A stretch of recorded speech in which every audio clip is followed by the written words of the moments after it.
Have you ever screamed at the top of your lungs, but no one looked up? That was Samuel's life.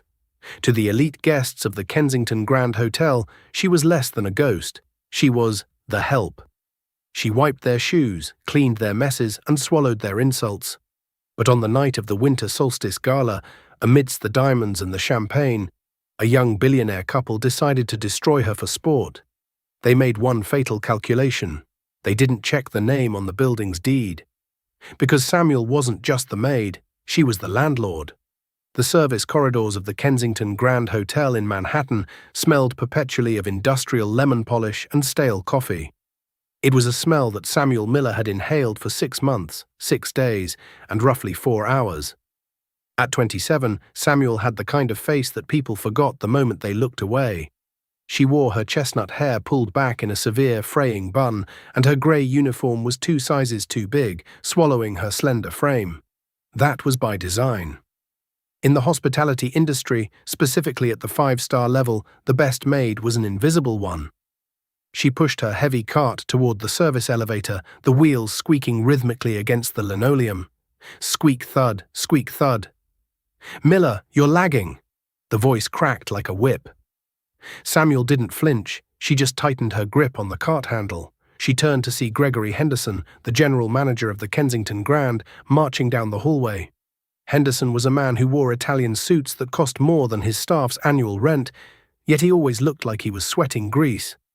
"I'm on schedule, Mr. Henderson," Samuel said, her voice soft, keeping her eyes on his polished Oxfords. "Room 402 requested a turn-down service early, and I had to restock the minibar in the royal suite." "I don't pay you to make excuses," Henderson sneered, checking his Rolex. "The winter solstice gala is in 6 hours. This hotel needs to be spotless. If I see so much as a fingerprint on the brass railing in the lobby, you'll be scrubbing toilets at the bus station by midnight. Do you understand?" "Yes, sir," Samuel murmured. "Good. Now get out of my sight. The VIPs are arriving."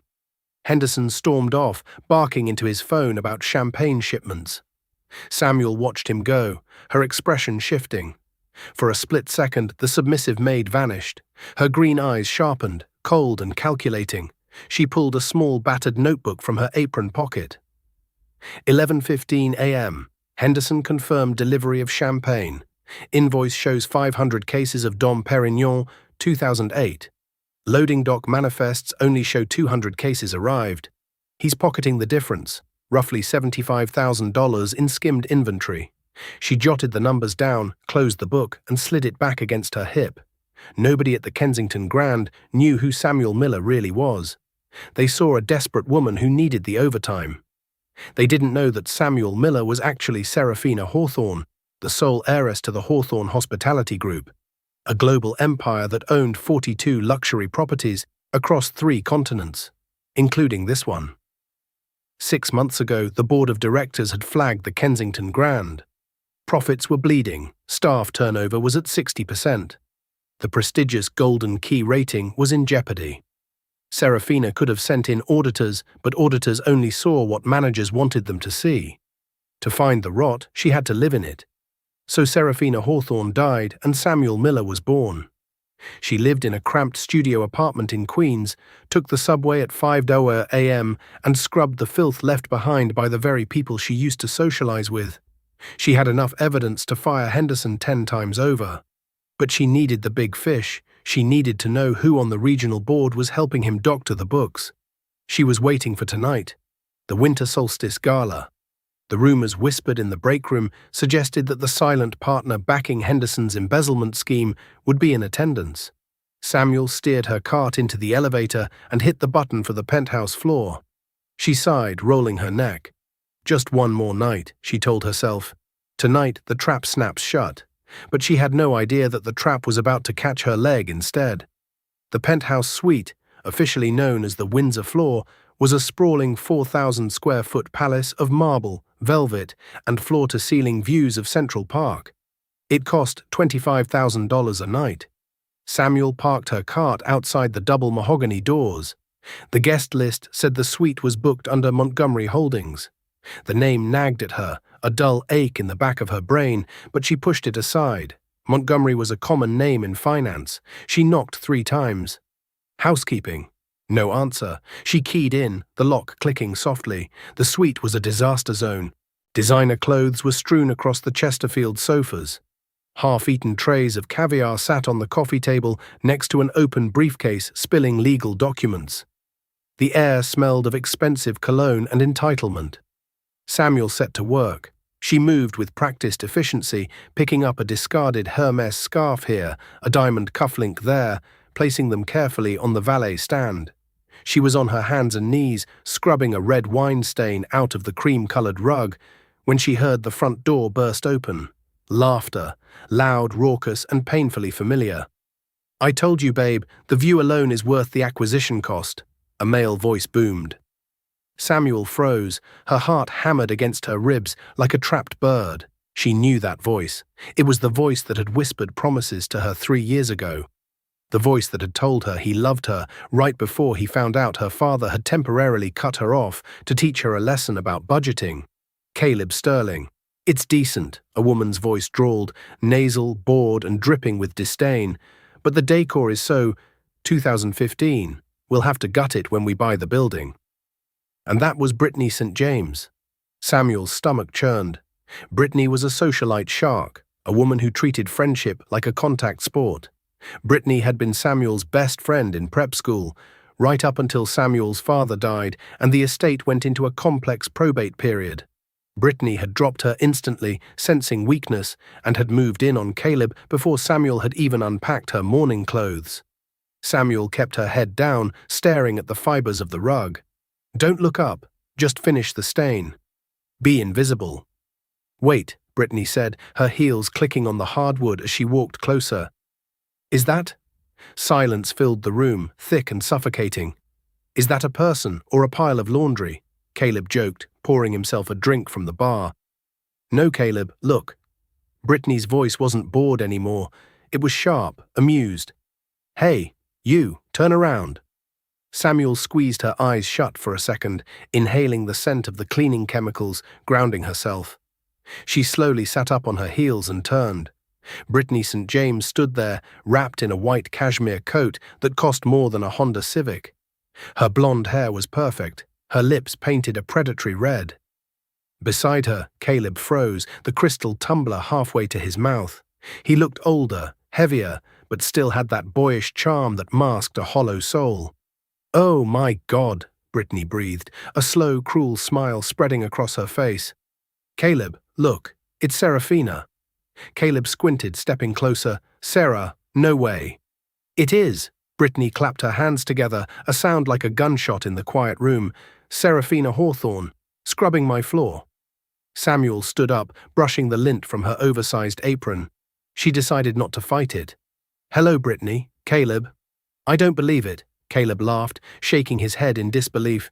"We heard rumors you went off the grid after the probate issues, but we thought you were in rehab or living in an ashram in Bali. You're a maid?"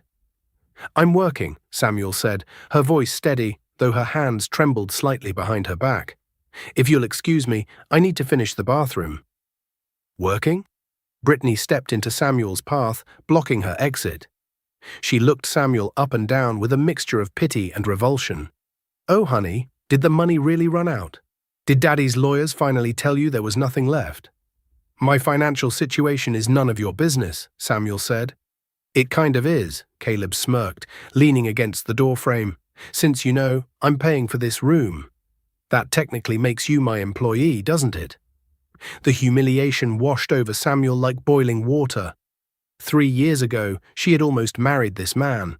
Now he was looking at her like she was a bad investment he had luckily divested from. "I'm just doing my job, Caleb," Samuel said.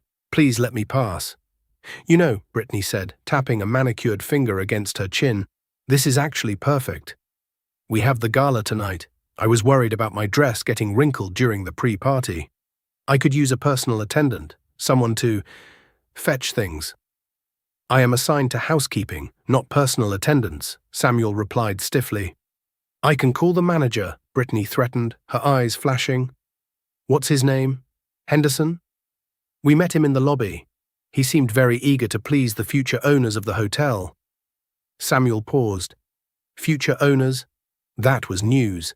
Henderson must be brokering a side deal to sell the Kensington Grand to Caleb's private equity firm behind the board's back. This was the missing piece of the puzzle. She had to stay. She had to hear what they knew.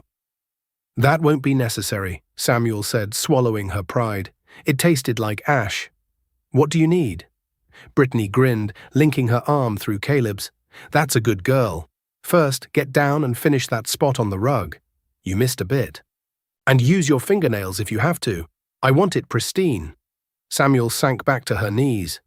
As she scrubbed, she heard Caleb whisper, "This is sad, Britt. Maybe we should tip her." "Don't you dare," Brittany whispered back, loud enough for Samuel to hear. "She needs to learn her place. She always acted like she was better than us. Look at her now." Samuel scrubbed the rug until the friction burned her skin. Keep laughing, she thought, the rhythm of her scrubbing matching the pounding of her heart. Enjoy it while you can. By 6 p.m., the grand ballroom of the Kensington was a sea of gold leaf, crystal chandeliers, and white roses. The winter solstice gala was the highlight of the Manhattan social calendar. Tickets were $10,000 a plate. Samuel had spent the last 4 hours running errands for Brittany.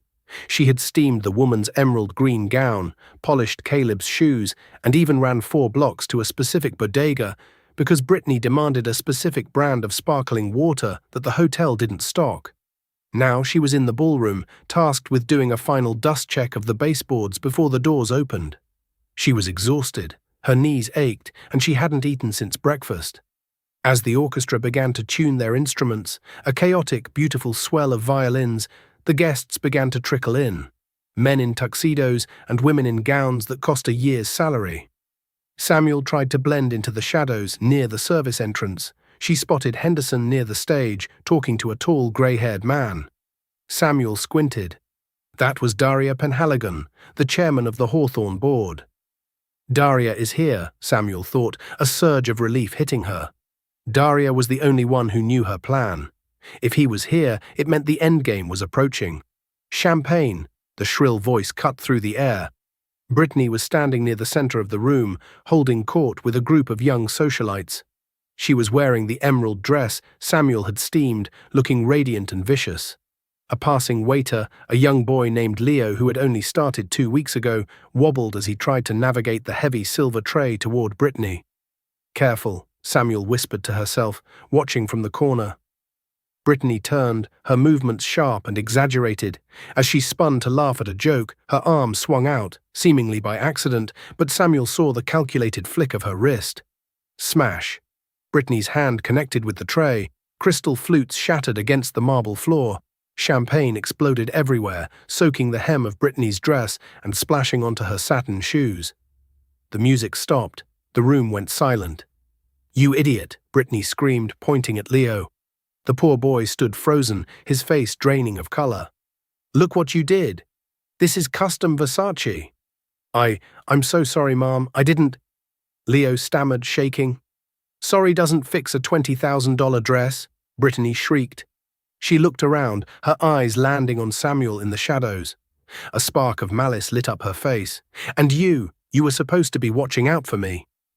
Henderson materialized out of the crowd like a shark smelling blood. "What is the meaning of this?" "Miss St. James, I am so sorry." "Henderson, your staff is incompetent," Caleb said, stepping up to defend his fiancée, playing the role of the outraged protector. "First, the maid is rude to us in the suite, and now this waiter assaults my fiancée with cheap alcohol." "It's not cheap, it's Krug," Samuel muttered, unable to help herself. Henderson spun on her. "Miller, get over here." Samuel walked into the center of the circle. The eyes of 300 of New York's elite were on her. She felt the heat rising in her cheeks, but she held her head high. "Clean this up," Henderson hissed. "Now, on your knees." "Whatever," Brittany snapped. "Just get me a towel. Wait." Brittany grabbed her wrist. "Where is my bracelet?" Everyone looked at Brittany's wrist. It was bare. "My diamond tennis bracelet," Brittany gasped, her eyes widening theatrically. "I took it off in the suite when she was steaming my dress. I put it on the valet stand. It's gone." She pointed a manicured finger directly at Samuel's face. "She took it," Brittany declared. "The maid stole my bracelet." A collective gasp rippled through the ballroom. I did no such thing, Samuel said, her voice firm, projecting so the back of the room could hear. I haven't touched your jewelry, Brittany. Don't call her by her first name, Henderson roared. Empty your pockets, Miller. This is illegal, Samuel said calmly. You cannot search me without a warrant or police presence. I am the law in this hotel, Henderson spat. He grabbed Samuel's apron. She tried to pull away, but he yanked it hard. The contents of her large front pocket spilled out onto the wet floor. A notepad, a pen, a keycard, and a glittering string of diamonds. The crowd erupted in murmurs. Samuel stared at the bracelet lying in the puddle of champagne. Her mind raced. When? How? Brittany must have slipped it into the apron pocket when she grabbed Samuel's arm earlier, or when Samuel was picking up the dry cleaning. It was a classic sleight of hand. Well, well, well, Caleb sneered, shaking his head. How the mighty have fallen, from heiress to thief. I didn't steal that, Samuel said, looking directly at Daria Penhaligon, who was watching from the stage with an unreadable expression. I was framed. Save it for the police, Henderson said, puffing up his chest. You are fired, Miller. Immediately. Get your things and get out of my building before I have security throw you out. You want me to leave? Samuel asked, her voice dropping an octave. The fear was gone. A cold, hard resolve replaced it. I want you gone, Brittany laughed. Go back to the gutter, Serafina. You don't belong here with us. Samuel looked at Brittany, then at Caleb, and finally at Henderson. She smiled. It wasn't a nice smile. It was the smile of a wolf that had just been locked in a pen with a flock of sheep. Very well, Samuel said, unbuttoning the collar of her grey uniform. I'll leave. She turned and walked toward the grand exit doors. Wait, Henderson shouted. Pick up that trash before you go. He gestured to the broken glass.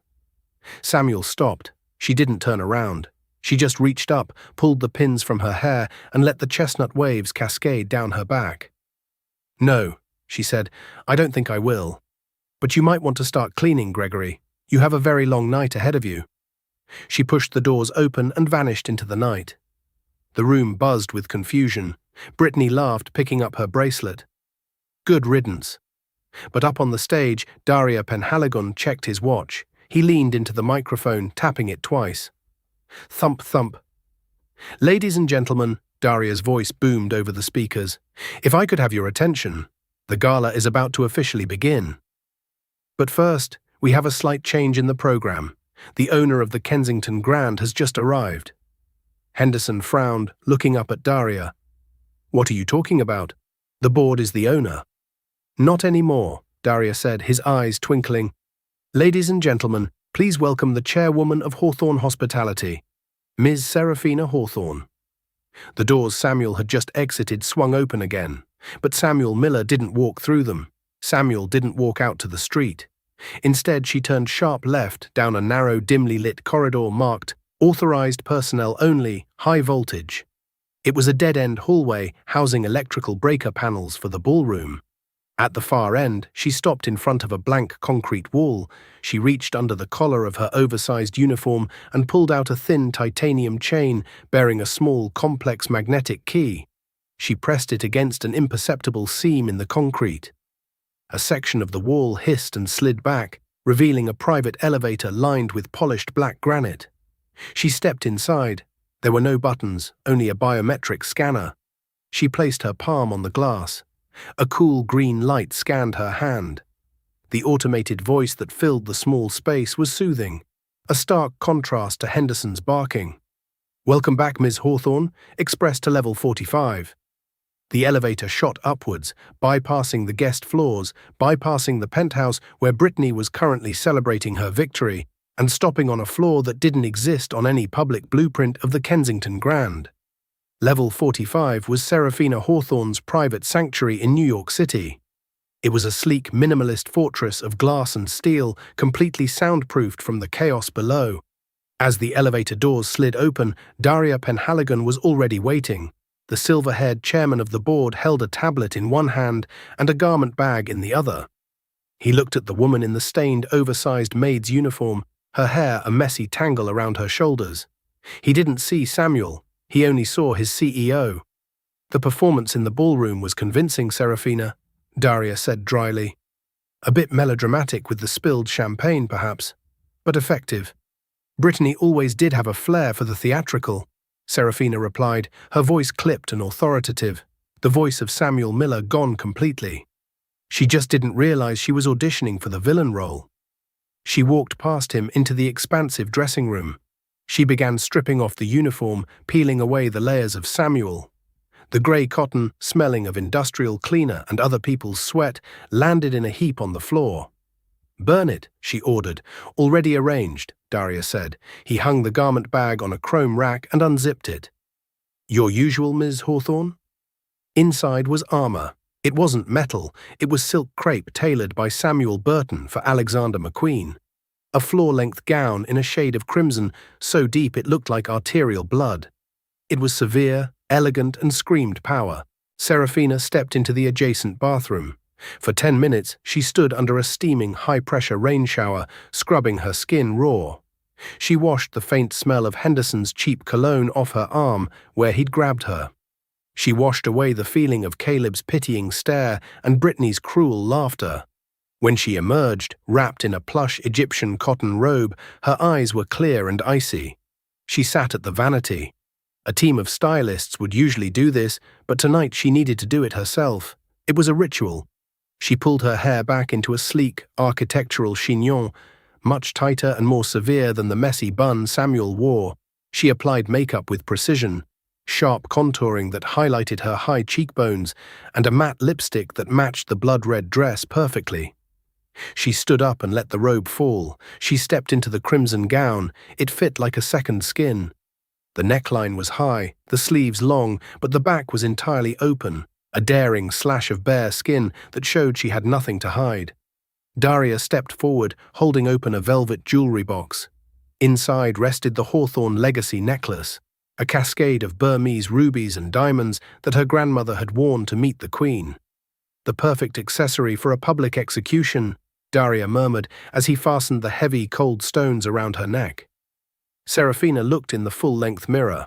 Samuel Miller, the invisible, downtrodden maid, was dead. Staring back at her was Serafina Hawthorne, a woman who controlled billions of dollars in assets, a woman who held the fate of everyone in that ballroom in her manicured hands. She reached into the discarded apron pocket one last time and pulled out the small, battered notebook. "Here is the ledger," she said, handing it to Daria. "The dates of the phantom deliveries, the skewed inventory logs, and the recordings of Henderson admitting to kickbacks from Montgomery Holdings. It's all there." Daria took the book like it was a sacred text. "I'll have legal draft the necessary paperwork before the last course is served downstairs." "Good." Serafina turned toward the private elevator. "Let's not keep my guests waiting. I believe I'm late for my own party." Back in the grand ballroom, a nervous energy had settled over the crowd. Daria Penhaligon's announcement had been met with confusion. Most people assumed it was a joke, or perhaps a metaphorical introduction for a new corporate figurehead. Gregory Henderson was sweating profusely, trying to act nonchalant as he mingled near the stage. "Mr. Penhaligon has a strange sense of humor," he assured a confused investor. "The board is in charge. Nothing has changed." Brittany St. James was back at her table, retelling the story of the bracelet theft to anyone who would listen, embellishing the details with each retelling. "It was pathetic, really," Brittany laughed, sipping a fresh glass of champagne. She was practically drooling over it. "I guess old habits die hard. Once a charity case, always a charity case." Caleb looked uncomfortable. "Still, Britt, it was pretty harsh. She looked broken." "She deserved it," Brittany snapped. "Coming in here, ruining my dress, trying to act like she still matters. She needed a reality check." The orchestra, having finished their interlude, fell silent abruptly. The lights in the cavernous room dimmed, leaving only a single intense spotlight aimed at the massive double doors at the top of the grand staircase, the doors reserved for heads of state and royalty. A hush fell over the 300 guests. Slowly, deliberately, the heavy doors swung open. There was no announcer this time, no fanfare, just a silhouette framed against the bright lights of the foyer beyond. Then she stepped forward. A collective gasp, sucking the air out of the room, rippled through the crowd. It was the maid. And yet it wasn't. The woman standing at the top of the stairs was a vision in blood red. The McQueen gown flowed around her like liquid fire. The rubies around her neck caught the spotlight, flashing violently. Her hair, no longer a frizzy mess, was a sleek helmet of mahogany shining under the lights. But it was the way she held herself that stopped everyone's heart. The slumped shoulders were gone. She stood tall, regal, her chin lifted, surveying the room, not with fear, but with the terrifying calm of an apex predator scanning the savannah. "Is that—" someone whispered near Brittany. Brittany's glass slipped from her fingers. It hit the table, spilling champagne onto her plate, but she didn't notice. She stared, her mouth slightly agape, her mind unable to process the visual information. Serafina began to walk down the grand staircase. She didn't rush. Every step was measured, the sound of her heels swallowed by the plush runner, but the impact echoed in the silence. The crowd parted instinctively, creating a wide aisle leading directly to the stage. As she walked past Brittany's table, Serafina didn't even turn her head. The gesture was devastating in its complete dismissal. Brittany, the queen bee of the evening, had just been reduced to background noise. Henderson, standing near the stage, looked like he was having a cardiac event. His face went from red to a sickly shade of grey. He recognized the dress. He recognized the jewels. He recognized the walk. He had seen photos of Serafina Hawthorne in business magazines, but he had never connected the dots to the mousy woman pushing the cart. Serafina ascended the few steps to the stage. Daria Penhaligon stepped aside, bowing his head deeply in a gesture of genuine deference that no one in the room missed. She approached the microphone. She didn't tap it. She didn't need to check if people were listening. She knew they were hanging on her every breath. She let the silence stretch for 5 agonizing seconds, letting the tension build until it was almost unbearable. Her green eyes scanned the room, resting briefly on Henderson, then Caleb, and finally locking onto Brittany, who was trembling in her seat. "Good evening," Serafina said. Her voice was low, velvet smooth, and amplified perfectly through the high-end sound system. It was the voice of total command. "I apologize for the earlier unpleasantness," she continued, a slight icy smile touching her lips. "It seems we had a staffing issue. A maid who didn't quite know her place." Henderson let out a small, strangled squeak. However, Serafina surveyed the room, her gaze hardening. "I find that sometimes, to truly understand the foundation of a structure, one must inspect it from the ground up, to see the dirt that hides in the corners when no one thinks the owner is watching." She paused, letting the implication sink in. "My name is Serafina Hawthorne. I am the CEO of Hawthorne Hospitality, and every single one of you is currently sitting in my house." She turned slightly, addressing Henderson directly, though she spoke into the mic for everyone to hear. "Mr. Henderson, you attempted to fire me 30 minutes ago for theft." Henderson stammered, unable to form words. "A fascinating accusation," Serafina said, her voice dripping with disdain. "Considering I am the only person in this room who cannot steal anything. Because I already own it all." She reached up and touched the ruby necklace at her throat, a piece worth more than the entire penthouse floor. "You accused Samuel Miller of stealing a bauble." She gestured vaguely toward Brittany. "But I'm far more interested in what you have been stealing, Gregory. Shall we discuss the discrepancy in the 2008 Dom Perignon inventory? Or perhaps the side negotiations with Montgomery Holdings to devalue my property?" The color drained from Caleb's face. Brittany looked at him, panic setting in. They were exposed. "The gala has officially begun," Serafina announced, her voice ringing like a gavel. "Enjoy the champagne. I assure you the real vintage is now being served. Daria, if you would join me. We have some immediate restructuring to attend to." She turned and walked off the stage, Daria trailing in her wake like a loyal knight. The room remained deathly silent for a heartbeat before erupting into chaos. The silence in the grand ballroom didn't last. It broke into a frantic murmur, a hive of bees kicked over by a sudden storm. "Did she say Hawthorne?" "That was the maid. I saw her clearing tables an hour ago." "Oh my God, I think I tipped her $1 earlier. Is she going to blacklist me?" While the guests spiraled into gossip, Gregory Henderson stood frozen near the stage, his face a mask of sheer terror. He looked like a man watching an avalanche coming toward him in slow motion. He turned to flee toward the kitchen exit, his instinct for self-preservation kicking in. "Mr. Henderson," a deep voice rumbled. Two large men in dark suits blocked his path. They weren't hotel security, they were private contractors. "Ms. Hawthorne is expecting you in the green room, now." Across the room, Caleb Sterling and Brittany St. James were trying to make a dignified exit. Caleb was gripping Brittany's elbow so hard his knuckles were white. "We need to leave." "Now," Caleb hissed. "If she owns the building, she knows about the acquisition strategy. She knows we were trying to lowball the board." "But my bracelet," Brittany whined, still clinging to her role as the victim. "She stole it. I don't care who she is. She's a thief." "Shut up, Brittany," Caleb snapped, causing heads to turn. "She didn't steal anything. You know it, and I know it." Before they could reach the exit, Daria Penhaligon stepped in front of them. He was smiling, but it was the smile of a man who held all the aces. "Mr. Sterling, Ms. St. James," Daria said smoothly. "Please, Ms. Hawthorne would be terribly disappointed if you left without saying goodbye. She has prepared a private reception for you." "We decline," Caleb said, puffing out his chest. "We're leaving." "I'm afraid the valet has temporarily misplaced your keys," Daria said, his tone leaving no room for argument. "And the NYPD is currently at the front entrance taking statements regarding a grand larceny accusation. I believe it would be in your best interest to resolve this internally." Caleb paled. He looked at Brittany, then at Daria. "Fine, lead the way." They were marched, there was no other word for it, through the curious crowd, past the whispering socialites, and into the green room adjacent to the main stage. The room was stark, lit by harsh fluorescent lights that buzzed softly. Serafina sat at a small glass table in the center of the room. She had removed the ruby necklace, laying it on the table like a weapon. She was sipping a glass of water. She didn't stand when they entered. "Sit," she commanded. There were 3 chairs arranged opposite her. Henderson collapsed into one, looking like he might vomit. Caleb sat slowly, trying to regain his composure.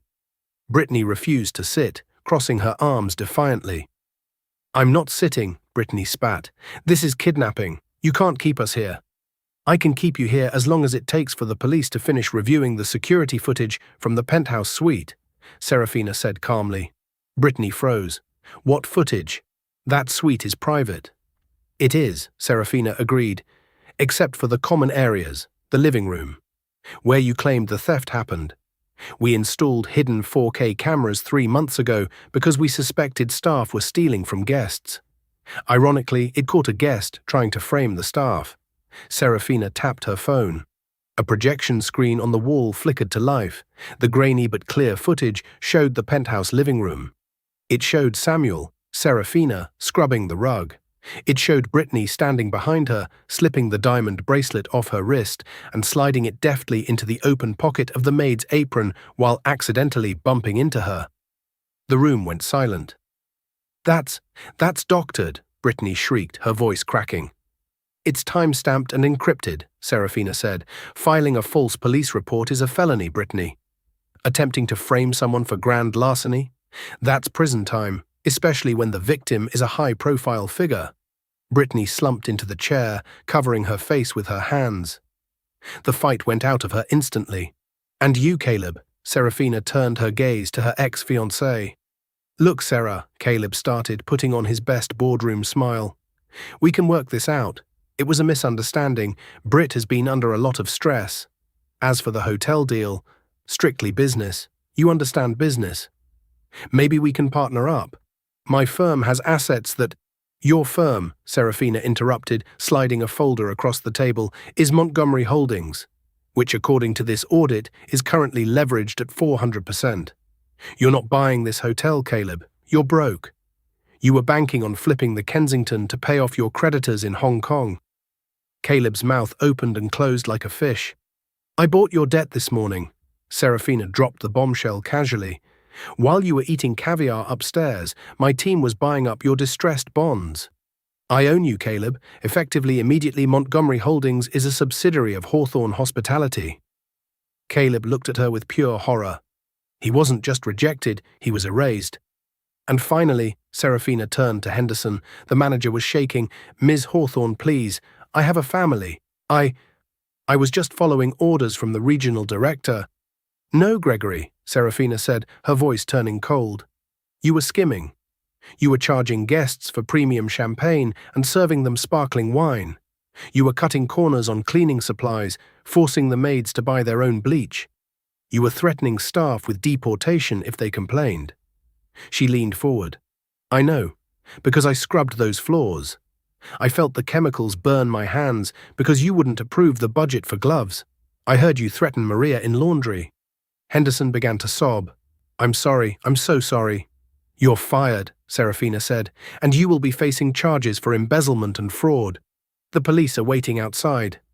She stood up, the red dress flowing around her like the robes of a judge. "Get them out of my sight." The atmosphere inside the green room was suffocating. The air conditioning hummed a low, monotonous drone, but it did little to cool the sweat beading on Gregory Henderson's forehead. He sat slumped in his chair, his expensive Italian suit now looking like a crumpled costume. Serafina remained standing. She hadn't raised her voice. She hadn't screamed. She didn't need to.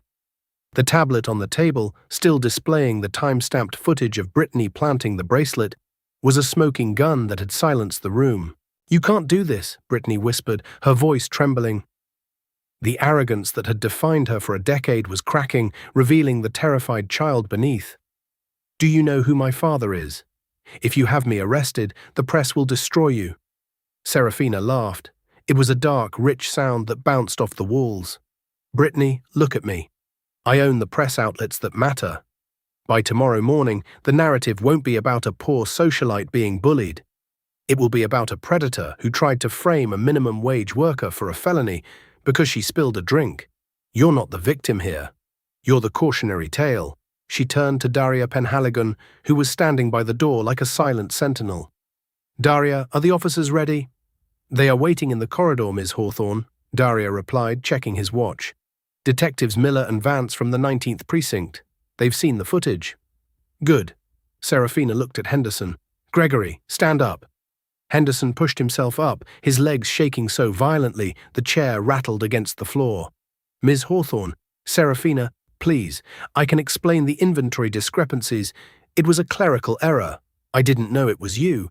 If I had known—" "That is exactly the point, isn't it?" Serafina cut him off, her voice dropping to a whisper that was louder than a shout. "You didn't know. You thought I was just Samuel. You thought I was a nobody with rent to pay and no voice to scream with. You threatened to deport Maria in housekeeping because she asked for overtime pay. You made Leo pay for a broken glass out of his tips. You treated human beings like grout to be scrubbed away." She took a step closer, invading his personal space. Henderson flinched. "I didn't fire you because you stole my money, Gregory. I fired you because you stole their dignity. And that is a debt you cannot repay." She gestured to the door. "Get them out of here." The doors swung open. 2 uniformed officers and 2 detectives in plain clothes stepped in. The reality of the situation hit Caleb Sterling like a physical blow. He lunged towards Serafina, desperation wild in his eyes. "Sarah, wait," Caleb pleaded, reaching out but stopping short as a security guard stepped between them. "We were engaged. We have history. You can't let them take me out like this. Just let me leave quietly. I'll sign whatever you want. I'll disappear." Serafina looked at the man she had once thought she would spend her life with. She looked for any spark of the man she had loved, but all she saw was a hollow shell of ambition and greed. "You already disappeared, Caleb," she said softly. "The man I loved would have helped the maid up from the floor, not laughed at her. You're a stranger to me." She turned her back on him. "Officers, they are all yours." The walk of shame that followed would be talked about in Manhattan for generations. Serafina didn't allow them to be escorted out the back service entrance. That would have been too kind. Instead, she ordered security to take them through the main ballroom, the long way. The double doors of the green room opened and the procession emerged. The ballroom, which had been buzzing with confused whispers, fell into a stunned silence. The orchestra stopped playing mid-measure. First came Henderson, his hands cuffed behind his back, his head hung low, flanked by 2 officers. The man who had terrorized the staff for 5 years, the tyrant of the Kensington Grand, was now being led away like a common criminal. Then came Brittany. She wasn't handcuffed, but she might as well have been. She was sobbing openly, her mascara running in black streaks down her face, ruining the perfection she had spent hours curating. She shielded her face with her clutch, but the flashbulbs of the society photographers who had sensed blood in the water blinded her. Flash, flash, flash, every photo capturing her ruin. Finally, Caleb. He walked with a dead-eyed stare, flanked by detectives. He looked at the crowd, his peers, his investors, his drinking buddies, and saw them turning away. People he had known for years suddenly found their shoes incredibly interesting. The ostracization was immediate and total. In their world, you could survive a scandal, but you couldn't survive financial ruin and public humiliation at the hands of the Hawthorne Empire. Serafina stood at the edge of the stage, watching them go. She felt a hand on her shoulder. It was Daria. "Justice is rarely this poetic," Daria murmured. "Are you all right?" "I'm fine," Serafina said, taking a deep breath. The air felt cleaner somehow. "But we aren't done yet." She walked back to the center of the stage and took the microphone.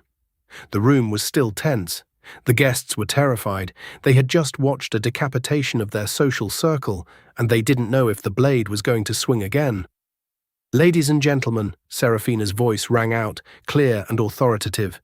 "I apologize for the interruption to your evening. The disruption has been removed." She scanned the room, making eye contact with the wealthy elite. "There will be changes at the Kensington Grand," she announced. "Tonight you saw the ugliness that entitlement breeds. You saw what happens when people forget that the service industry is built on service, not servitude." She stepped down from the stage, not toward the VIP tables, but toward the service station near the kitchen doors. The crowd parted for her like the Red Sea. She stopped in front of a group of terrified staff members. They were huddled together, waiters, busboys, and the cleaning crew who had been trying to stay invisible. Among them was Leo, the young waiter who had dropped the tray, and Maria, an older woman with tired eyes who ran the laundry shifts. Serafina held out her hand to Maria. Maria hesitated, wiping her hand on her apron before taking it. Serafina didn't shake it, she held it with both of hers.